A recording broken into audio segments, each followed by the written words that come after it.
சமஸ்கிருத பாஷ்யா, சப்த சமுத்ரா, வடமொழி சொற்களல் என பல புத்தகங்களை எழுதியவர். 24 பாடல்களில் 24 ராகங்களில் ஸ்ரீ ராமச்சரிதம் என்பதையும் உருவாக்கினார். திரை உலகம் இவர் பாடல்களுக்காக ஏங்கி காத்திருந்தது. 70 திரைப்படங்களுக்கு சுமார் 800 பாடல்களுக்கு மேல் எழுதிய பாபநாசம் சிவன் சில பாடல்களில் தானே பாடியும் சில படங்களில் தானே நடித்தும் காட்டினார். எம்.கே. தியாகராஜ பாகவதர் அவர்களுடைய ஆஸ்தான பாகவதராக உலக பிரசித்தி பெற்ற பாடல்கள் பலவற்றை இயற்றினார். இதன் காலகட்டம் 1940 முதல் 1960 வரை. இவர் சிந்தாமணி திரைப்படத்தில் பாகவதற்காக இயற்றிய ராதே உனக்கு கோபம் ஆகாதடி பாடலை 13 வருடங்களுக்கு பின்னர் கிருஷ்ண விஜயம் படத்தில் நரசிம்ம பாரதிக்கு பாடி திரையுலகில் அறிமுகமானவர் தான் திரு டி.எம். சௌந்தரராஜன்.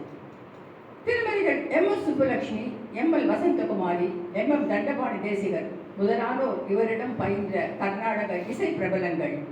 திரு நீலகண்ட சிவனுடன் இணைந்து பஜனை சம்பிரதாய பாடல்களை பாடியவர். சென்னை கலாஷேத்ராவில் கர்நாடக இசையை பயிற்றுவிக்கும் ஆசிரியராகவும் பணியாற்றினார். தன்னுடைய 83வது வயதில் 1973 இவர் இறைவனடி சேர்ந்தார். அடுத்து நாம் பார்க்க போவது 2007 பத்மஸ்ரீ விருது, 20க்கும் மேற்பட்ட புத்தகங்கள் எழுதியவர், 50 ஆண்டுகளுக்கும் மேலாக தமிழ் திரையுலகின் பாடலாசிரியர், 15,000த்திற்கும் மேற்பட்ட பாடல்களை எழுதியவர், சிறந்த ஓவியர் மற்றும் நடிகர் என்று பல பன்முக திறமைகளை கொண்ட திரு வாலி அவர்களை பற்றி தான் பார்க்க போகிறோம். 1931 ஸ்ரீரங்கத்தில் ரங்கராஜன் என்ற பெயரோடு பிறந்தவருக்கு இலக்கியம், ஓவியம் எல்லாவற்றிலும் ஆர்வம் இருந்த போதிலும் கூடவே வறுமையும் சேர்த்து கொண்டது. அடுத்து என்ன செய்வது என்ற கேள்விக்குறியிலேயே வாழ்க்கை ஓடிக்கொண்டிருந்த வேளையில் ஒரு நாள் பகல் வேளையில் அகிலாண்டேஸ்வரி, திருவானைக்காவில் அகிலாண்டேஸ்வரி சன்னதியில் அங்கு பிரசாதம் வாங்கி சாப்பிட்டு விட்டு, அந்த நாள்ல ரொம்ப ஆச்சாரமா இருக்கிறவா ஐயர் சிவன் கோயிலுக்கே போகக்கூடாது பாயங்காராத்துல. அப்படி இருக்கும்போது ஆற்றுல வரும பசிக்கிறது என்ன பண்றது, அதனால அங்க போய் பிரசாதம் வாங்கி சாப்பிட்டுட்டு, தாயே நீதான் எனக்கு வழி காட்டணும் அப்படின்னு சொல்லி அப்படியே கண்ணை ஏறுறார். அப்படி இருக்கும் பொழுது முருகன் கனவுல வந்து என்னை பத்தி பாட்டு எழுது அப்படின்னு சொல்றா. பக்கத்திலேயே அகிலாண்டேஸ்வரி நிற்கிறான். திடுக்கிட்டு எழுந்திருக்கிறார். எழுந்த கனவை ஆற்று போய் சொல்ல முடியாது. உன்னையாரா போசணும் அந்த கோயிலுக்கு தான் முதல் கேள்வி கேட்பான்.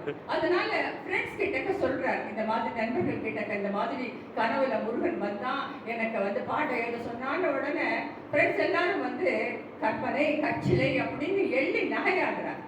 இதையே ஒரு பாட்டா எழுதி அனுப்பினா என்னன்னு சொல்லி ஒரு போஸ்ட் கார்டுல ஒரு பாட்டா எழுதுறார். எழுதி எங்கேயோ தேடி பிடிச்சிட்டு எம் சௌந்தரராஜனோட அட்ரஸ் வாங்கி எழுதி அனுப்புறார். என்ன ஆச்சரியம், கொஞ்ச நாள் டி.எம். சௌந்தரராஜன் அவருக்கு பதில் வருது. என்ன வருது அப்படின்னா, உன் பாட்டுக்கு நானே மெட்ட பாடிட்டேன், வருது நான் திங்கட்கிழமை அன்னைக்கு வானொலியில ஒலிபரப்பாக போறது, அதனால நீ சென்னைக்கு வந்தா உனக்கு ஒரு நல்ல எதிர்காலம் காத்துட்டு இருக்கேன் அப்படின்னு சொல்றார். அப்படி ஒலிபரப்பான பாடல் தான் திரு ரங்கராஜன் அவர்கள் பாடிய கற்பனை என்றாலும் கச்சிலை என்றாலும். வாலிங்கிற ரங்கராஜனுடைய முதல் பாடல் அந்த பாடல் தான். அப்படி சென்னைக்கு போனவருக்கும் வந்து உடனே வந்து ஒரு நல்ல எதிர்காலம் எல்லாம் உடனே காத்துட்டு இருக்கல. ஒரு கட்டத்துல மனசு ஒடிஞ்சு திரும்பி ஊருக்கு வந்துடலாமா அப்படின்னு நினைக்கும் போதுதான் கண்ணதாசனோட மயக்கமா கலக்கமா பாட்டு அவருக்கு வாழ்க்கையில ஒரு திருப்பு முறையா அமையுது. அதுக்கப்புறமா டி.எம். சௌந்தரராஜன் அவரை வந்து எம்.எஸ். விஸ்வநாதனுக்கு அறிமுகப்படுத்துறார். அதுக்கப்புறமா அவருக்கு வந்துட்டு திரும்பி பார்க்கறதுக்கே நேரம் இல்லாத அளவுக்கு பிஸி ஆயிட்டார். வாலி அப்படிங்கிறது என்ன பேர் வாலி?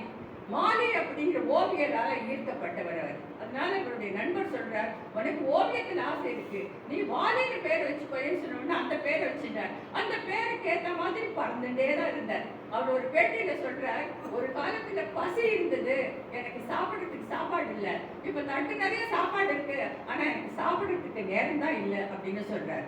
1973 வந்து தேசிய விருது, இந்திய நாடு நம் வீடு பாட்டுக்காக தேசிய விருது, 2007 பத்மஸ்ரீ விருது, 2000 வந்து மகாகவி பாரதி விருது தமிழ்நாட்டினுடைய, அதுக்கப்புறம் 5 தடவை மாநில விருதுகள். இத்தனை விருதுகளுக்கும் சொந்தக்காரர் திரு வாலி. இப்படிப்பட்ட பத்மபூஷன் பத்மஸ்ரீ இவர்களோட பாடல்களை தான் நம்முடைய நண்பர்கள் பாட போற, நீங்க கேட்டு ரசிக்க